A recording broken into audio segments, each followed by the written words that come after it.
Good morning from PCA 2026, New Orleans. I'm here with Laurel at the AJ Fernandez booth. So, I've said I'm a huge fan. Awesome. Right? And I've said we appreciate that. I've said this to a lot of people. I said, the guy has got to be doing something spiritual. Sure. Because everything he touches turns to gold. So, I'm not even a box press fan. Sure. Right? And El Pulpo. Okay. Crazy. Very good cigar. Viva La Vida. Billy and Gus are great. Yeah, like everything the guy touches turns to gold. So give us a breakdown on the brand for any of the viewers that don't know AJ Fernandez. Well, it's pretty hard to believe, but anybody who doesn't know. I mean, I agree, but Yeah. I mean, Sam Lotano, like everything he touches. Yeah. I can give you like a Cliff Notes version. Give us a Cliff Notes. Perfect. So, AJ Fernandez as a company, we not only produce cigars for ourselves, which is what this booth is. It's AJ Fernandez portfolio. Yep. So it's everything that AJ blends for his own company. We're also big in contract manufacturing and collaborations. So, like for Viva La Vida El Pulpo, that's something that we make for Billy and Gus that we don't sell for ourselves. Right. Same thing. We make some stuff for Altitude, Southern Draw. A lot of different companies, right? So we make products for ourselves plus other people. As a company, we are based out of Nicaragua, out of Esteli, and AJ excels in working with Nicaraguan tobacco. Out of the 19 different blends that we do, I believe now with the new Amar, 7 of them are Nicaraguan puros. So that's like a pretty high percentage of our entire catalog. And Nicaraguan tobacco is just very easy to work. Well, not easy to work with, but it's very versatile. Yeah. So AJ is able to blend a lot of different puros and Nicaraguan heavy blends, and still be able to have complex, dynamic, unique blends within all of the different offerings of a puro. So we're a more full-bodied, complex, balanced Nicaraguan powerhouse brand. So that's right up my alley. Okay, that's home plate. Okay, so tell us about the Amar. So that's the newest. Yes, so that's the thing. new release. Has it shipped yet? It's starting to ship in May. Okay. So very soon. In May. Very okay. soon. Can't wait to try it. Yeah, and if you are familiar, it's right up front. Perfect. So if you remember last year, right before the trade show, we unfortunately had that fire. Yes. So a year later, almost exactly, right?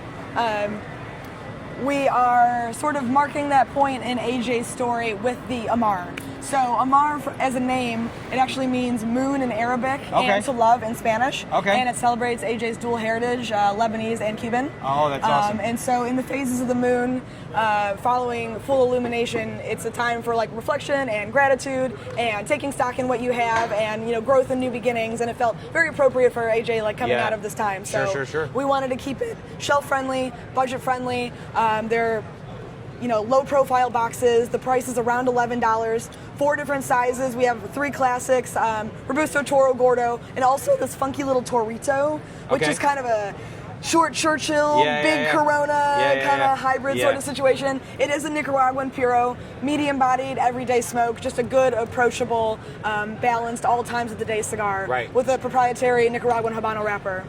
So the Gordo is that's my go-to. Okay. Right? I smoke 1 to 5 cigars a day. Okay. On a daily basis. Yeah. And I have yet to find a manufacturer to say, oh, it's an hour smoke, it's an hour and a half. I blow through these things in like 20, 30 minutes. See, because I'm a very, very slow smoker. So I might tell you it's a 2-hour smoke and you're like, yeah, this is 45 minutes. Yeah. I was done in like 30. So give me the notes on the Amar. Sure. What can we expect? So, I don't know if you've smoked any of our other blends before. One of my favorite, obviously, right. One of my favorites is the Diaz de Gloria, the original Habano. And this, in terms of character, I think shares some similarities to that. I personally get a little bit more of like a woody note, some of that classic Nicaraguan spice, a little bit of that like caramelization, a little bit of natural sweetness, but those earthy woody notes. So it's just a very balanced medium blend. Should we expect a punch? I mean, a punch in terms of like spice. A little bit of strength. I mean, it does have that spice to it. I mean, it is still an AJ blend, right? He's got a very signature blending style. It always has a little bit of that like Nicaraguan spice underlay, right? So yes, of course. Okay. But I mean, if you're looking at some of the other blends we're doing, like the New World line, or even our latest releases at PCA. Last year was Decenio. The year before that, Dias de Gloria. Both a little bit stronger in strength, a little bit spicier, punchier. So this still has that spice, but it's just a bit more, layered, subdued, complex. Now, tell me where the H. Upman collaboration came in. In terms of like how that came about? Yeah, because I think he took the brand to a completely different level. Yes, well, and I'm going to be honest with you, that A, was before my time with the company, and B, the contract manufacturing isn't something that I am necessarily like super involved in. But I know AJ and Rafael Nodal have a very good relationship. We work a lot with Altadis. So, I can't speak exactly how that collaboration came to be, but I know just their relationship and wanting to sort of bring some AJ flair to that brand. So I love that brand. If I'm looking for an Upman, I'm definitely looking for the AJ Fernandez Upmans. It does very well for them, which is great. So now I want to go into a little bit of the controversy. Okay. The controversy. Okay, tell me. Okay. So, is it true that AJ was sitting with Brian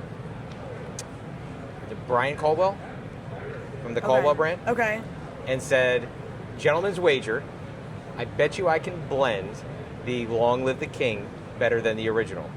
And they had that bet, and then he did it, and he beat it. He beat the original. Honestly, I don't know.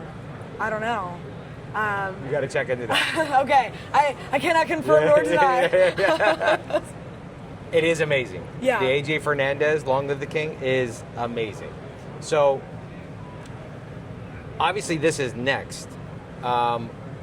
Where does the company? Are we building out more of the AJ stuff that they're going to sell for AJ, or is it going to be more of the contract manufacturing? Well, it's going to be both. It's interesting because we almost operate as two separate companies. Contract manufacturing is very separate from the AJ Fernandez portfolio. It's like we're all the same company, but like we're not. So AJ's.